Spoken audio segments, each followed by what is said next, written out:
माता पिता पर संतानों का कर्ज। नमस्कार, मैं हूँ एसके और जेम स्टोरी में आपका स्वागत है। राकेश और श्याम रेडियो सुन रहे थे। दो आदमी बात कर रहे थे। उसमें एक कह रहा था, माता पिता का कर्जा कोई नहीं उतार सकता। दूसरे ने कहा, मैंने उतारा है। पहले ने पूछा, कैसे? जब वो बहुत बुजुर्ग हो गए, दूसरे ने बताया, तो मैंने उनकी खूब सेवा की। बुजुर्ग और बच्चे में कोई फर्क नहीं होता। वो भी चल नहीं सकते, बच्चा भी चल नहीं सकता। वो भी बोल नहीं सकते, बच्चा भी बोल नहीं सकता। बच्चा बिस्तर पर अपना मलमूत्र कर देता है, बुजुर्ग भी बिस्तर गीला कर देते हैं, खराब कर देते हैं। जब वे बहुत बूढ़े हो गए, तो मैंने उनकी ऐसी सेवा की जैसे माँ बाप अपने बच्चों की करते हैं। तो क्या मैंने उनका कर्ज अदा नहीं कर दिया? पहले ने कहा, नहीं, बच्चे चाहे जो मर्जी कर लें, मातृ ऋण और पितृ ऋण कभी नहीं उतार नहीं सकते। क्यों? दूसरे ने पूछा। सच बता, पहले ने पूछा। जब तू इनकी सेवा करता था और इनका दुख तुझसे देखा नहीं जाता था, तो क्या तू ये दुआ नहीं करता था कि इनकी तकलीफों का अंत करने के लिए रब अब इन्हें उठा ले? हाँ, दूसरे ने हामी भरी। सोचता तो था। जो मिलने जुलने वाले उन्हें देखने आते थे, वो भी उनकी परेशानियां देखकर यही कहते थे कि अच्छा हो अगर ईश्वर इन्हें अब अपने पास बुला ले। पहले ने कहा, जब तू छोटा था, बीमार हुआ होगा, तो तेरे माँ बाप ने भी तेरे लिए दुआ जरूर मांगी होगी, पर तेरे ठीक होने की, न कि तेरी मौत की। अरे ये छोड़ो, किसी बच्चे को लाइलाज बीमारी हो जाए, डॉक्टर हाथ खड़े कर दे, माँ बाप की जिंदगी भर की कमाई उसे चंगा कराने में खप रही हो, तब भी कोई माँ भगवान से अपने बच्चे की मौत नहीं मांगती, और किसी दूसरे की तो मजाल ही क्या कि किसी माँ के सामने ये कह दे कि इसे खुदा बुला ले। फर्क है तेरी सेवा में और तेरे माता पिता की सेवा में। उनका कर्ज नहीं चुकाया जा सकता है विरोधाभासी। राकेश ने टेप रोकते हुए कहा, पर इसमें मेरे एक द्वंद्व का उत्तर तो है। आपने मुझसे कहा था, दुआ कर कि मैं हाथ पांव चलते निकल जाऊं।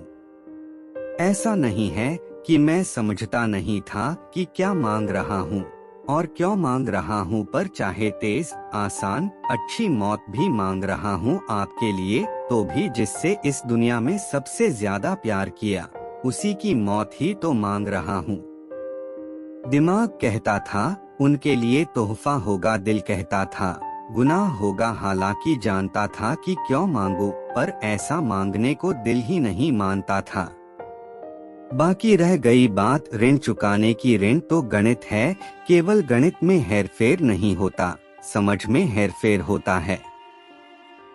गणित में तो 2 और 2 4 ही होते हैं हमेशा, लेकिन जीवन के हिसाब किताब में धांधलेबाजी कपटी मुनीम, साहूकार, जमींदार करते हैं कि जिनका ऋण कभी चुकता ही नहीं, चाहे जितना चुका लो।